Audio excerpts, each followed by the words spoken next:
Hi everyone, welcome back to my channel. இன்றைக்கி நம்ம Sandhya கேஃபேல doctor Sivaraman வீட்டு கல்யாணத்தில் எல்லோராலையும் பெரும்பாலும் பேசப்பட்ட ஒரு வகை சட்னியை பற்றி தாங்க நம்ம இன்றைக்கி பார்க்க போகிறோம். வேறு எதை வச்சு? கொய்யா வச்சு தாங்க. கொய்யா பழத்தில் வந்துட்டு சட்னி செஞ்சுருக்காங்க. இது வந்து பயங்கரமாக வைரலாக இருக்குது. ஸோ அதனால் இந்த ரெசிபி உங்களுக்கு நான் காமிக்காமல் இருக்க முடியுமா?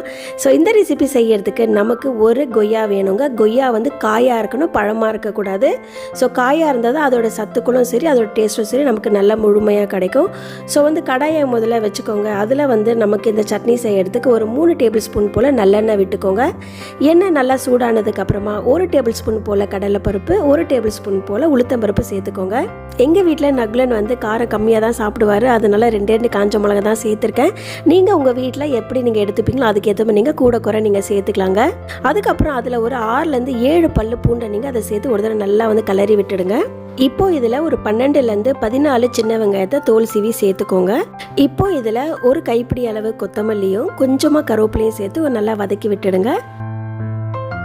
அடுத்து இதில் ஒரு மீடியம் சைஸ் தக்காளியை ஆறாவட்டி சேர்த்துக்கோங்க. இந்த தக்காளி வெங்காயம் எல்லாமே நல்லா சூப்பராக வெந்து வரதுக்கு கொஞ்சமாக கல்லுப்பூவும் சேர்த்துக்கோங்க. ஸோ இது எல்லாம் நல்லா குக்காய் வர வரைக்கும் நீங்கள் கொய்யாக்காய் சேர்க்கக்கூடாதுங்க ஃப்ரெண்ட்ஸ். ஏன்னா கொய்யாக்காய் வந்து வேகணும்னு அவசியம் இல்லை. ஜஸ்ட் ஒரு 2 மினிட்ஸ் நம்ம அதை வந்து இதில் போட்டு மிக்ஸ் பண்ணாலே போதும். அதனால் கடைசியாக தான் நம்ம கொய்யாக்காயை சேர்க்கணுங்க. கொய்யாக்காய் சேர்த்து ஒரு 2 நிமிஷத்துக்கு நான் அதோட பச்சை வாசனை போகிற வரைக்கும் வதக்கிட்டு ஸ்டவ் ஆஃப் பண்ணிவிட்டு ஒரு பிளேட்டில் இது எல்லாத்தையும் நம்ம வந்து எடுத்து வச்சு ஆற வைக்கணுங்க. ஏன்னா இதெல்லாம் மிக்சியில் அரைக்க போகிறோம். ஸோ அதனால் கொஞ்சம் ஆற வரைக்கும் வெயிட் பண்ணிவிட்டு மிக்சியில் நல்லா மையாக அரைச்சி எடுத்து வச்சுக்கிட்டேங்க. ஸோ இந்த டைமில் உப்பு காரெல்லாம் சரியாக இருக்கா நீங்கள் பார்த்துக்கோங்க. அப்புறம் என்னங்க, கடைசியாக கடுகு, உளுந்து, கருவேப்பிலை எல்லாம் போட்டு தாளித்து அதை தலையிலேயே கொட்ட வேண்டியதான். ஸோ குயிக்காக ஈஸியாக இவ்வளோ ஹெல்த்தியான ஒரு சட்னி வந்து நான் உங்களுக்கு எப்படி செய்கிறதுன்னு காமிச்சிருக்கேன். சில குழந்தைங்களுக்கு வந்து கொய்யாக்காய் சாப்பிட பிடிக்காது, இல்லை சில பெரியவங்களுக்கு கூட பிடிக்காது.